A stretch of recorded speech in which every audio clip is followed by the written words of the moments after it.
Hey guys, I'm Jan Gustafsson, taking a look at the games from round 9 of the Sinquefield Cup, the most spectacular super tournament we've seen in recent times. Round 9 was not one of the most spectacular ones. First of all, the big story has been told. Fabiano Caruana started with 7 out of 7, then came very close to defeating Magnus Carlsen in round number 8.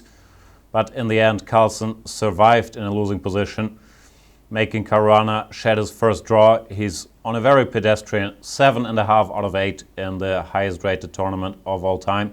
Today he was facing Hikaru Nakamura with white, not today but in round 9, who did not have such a great tournament, was on -4 on 2 out of 8, and he said in the interview after the game that in general he just wants to get out of 2014, not a good year for him.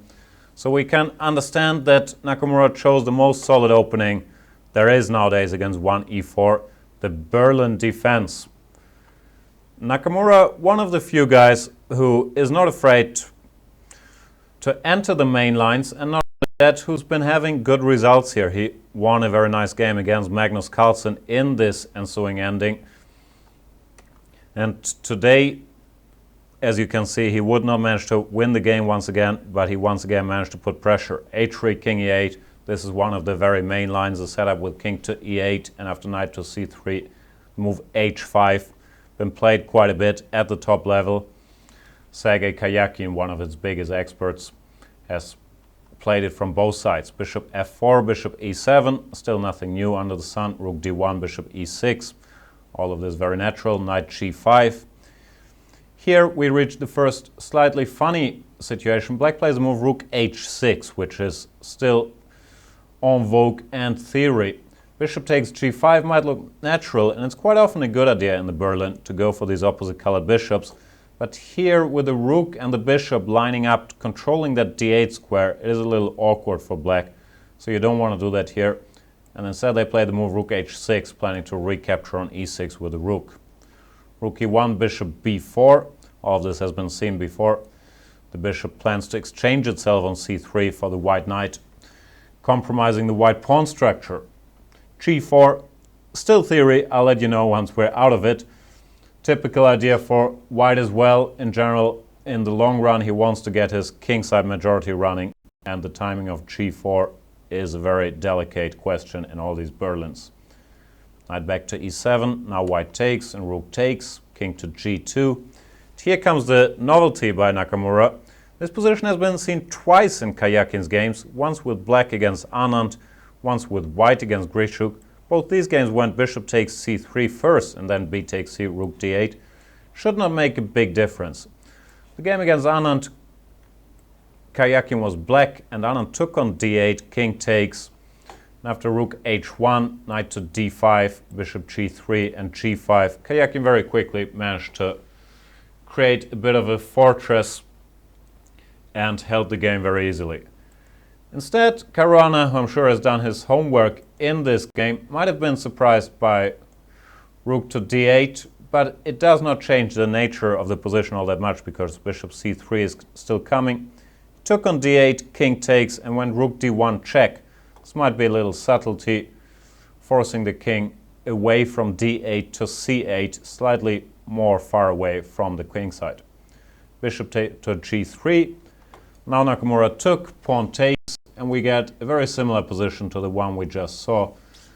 Where knight d5 is the move given by the computer, it might still have been a good choice with similar ideas to the ones that Karjakin, I get confused with all these names in top chess. Caruana, Karjakin, Nakamura, Carlsen.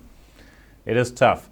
Still, knight d5 strikes me, and more importantly Houdini, as a decent move. Maybe still pursuing that g5 idea, or after a move like rook to d3 to go b5, cement the knight on d5. Guessing the critical test here is the move rook h1, which could lead to a very interesting ending, where I wouldn't be surprised if Caruana has already had a look at this. For example, move rook to h6. Nakamura didn't want any part of it, went for the move rook g6, which should be alright as well. However, the rook, remember it on this square, could end up looking a bit clumsy. Rook to d4, f5, very concrete play. And the move bishop to h4.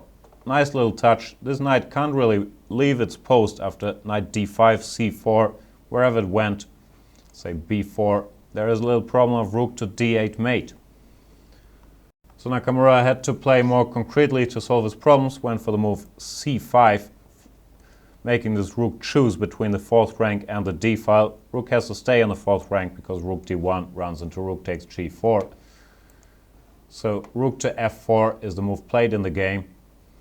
And now knight to d5 is very possible. Rook takes f5, rook takes g4, exchanging these pawns. Bishop g3. Computer still thinks it's equal, but it looks like white has made some progress activating his pieces at the very least. And here Nakamura went for the move king to d8. Maybe it was better to go king to d7, playing more actively. He probably didn't like e6 check when you can't take because of rook to e5 winning material after king d6, rook g5, no, rook e4, I'm sorry. Rook e4 check with a discover check, winning an exchange. But after e6 check, it was possible to go king to c6 when it looks like the black pieces are still well enough coordinated to keep the position balanced. King d8 was played, and here after king h3, the rook chose once again this g6 square. Not sure if it could have gone to a more active place like e4 or even c4. This might lose a pawn, but after rook g5, king to e7, rook g7, king e6, looks like black is very active, and he might be active enough to even control both of white's passed pawns here. Set rook g6, and now Caruana slowly started overtaking the initiative for real. He played c4, Nakamura retreated his knight to e7, after rook f8 check, king d7, f4, we can see white has managed to gain quite some coordination, has these very active pawns threatening to jump all the way up to f5 and e6. Black has to stop that, so he went king e6. After bishop h4, he has a new problem, which is his rook on g6. The move you want to play is the move knight to f5, but then bishop g5 kind of traps it. The king is threatening to go king g4, king h5. This doesn't work. Black is lost here. So instead, he had to go rook to h6 in this position, trying to activate it a little bit, but that allows rook to e8, pinning the knight, when black is forced to part with a pawn. And after g5, f takes g, rook to g6, king to g4, his position should be lost. White is a pawn up, and his pieces are still very active with these two passed pawns. King f7 was played, rook to h8, intending to jump into h7 if needed. And black is in desperate trouble here. Nakamura tried rook a6, at least generating some counterplay by attacking a2.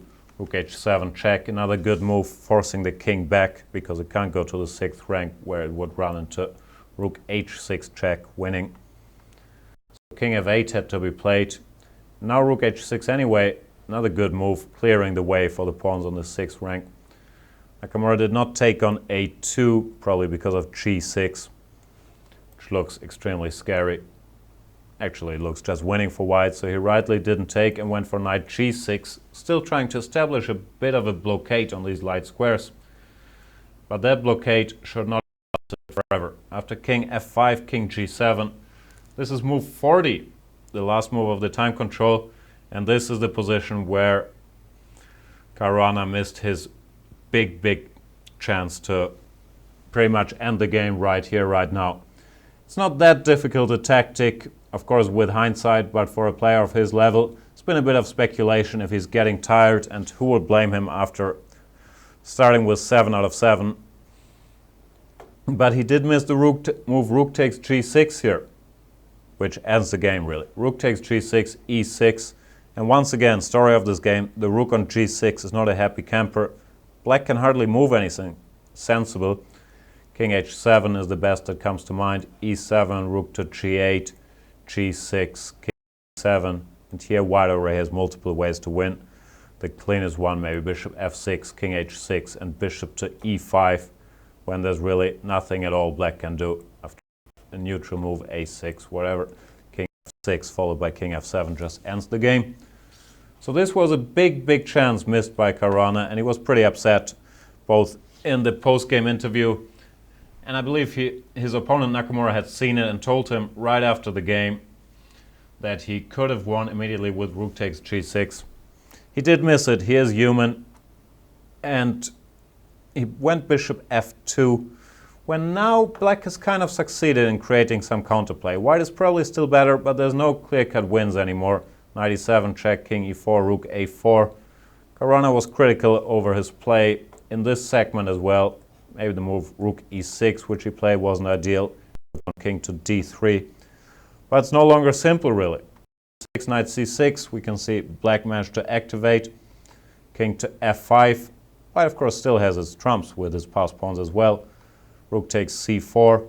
And it's becoming a bit of a race. With the black piece so active, it's no longer clear Caruana should win this. Rook g6, king f8, rook f6, king g8, and now g6.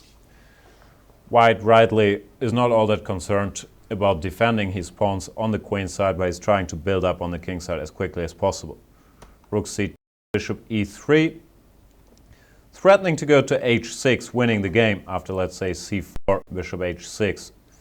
Threatening mate on f8, and there's nothing black can do except for rook f2, which loses to king e6, rook f6, e takes f6, when white would have won the race by quite a margin.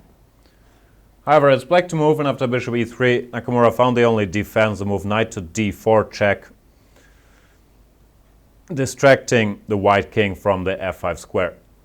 White didn't have to exchange, he could have gone king e4, but then black is in time to go king to g7, stopping this move bishop h6, and it looks like black is doing alright here already. Caruana instead tried bishop takes d4, c takes d, and rook to f7, planning to queen his e-pawn. However, black now has serious counterplay with his own passed pawns, and it turns out this position already is a draw. Nakamura went d3, activating his own passer, rook to d7, stepping behind the pawn, and rook to f2 check, asking the white king where he wants to go.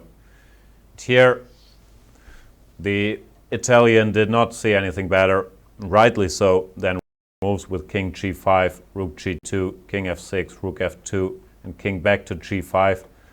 Black is not in time to play for a win either. He could go d2, but after e6 he has to go back to checking. If instead Caruana would have tried to play for a win with a move like king to e7, trying to queen his e-pawn, he would have probably lost the game, because after d2, e6, c5, black is first in this race. Not in the race of getting a queen necessarily, but in the race of keeping a queen. King d8, c4, e7, rook to e2, e8, queen takes, king takes, and c3. And one of these two black pawns will become a new queen. Nothing white can do about it. White would be lost here.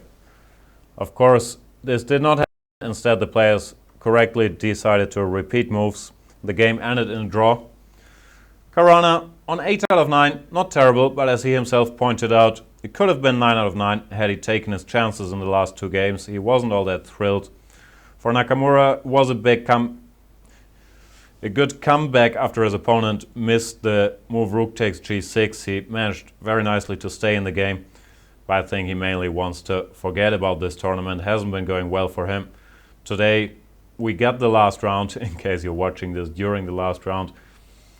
Caruana has already wrapped up the tournament, and we can no longer find words to describe his performance in this one, even though he did prove to be human in the last two games. Thank you guys for watching. I'll see you soon. Bye.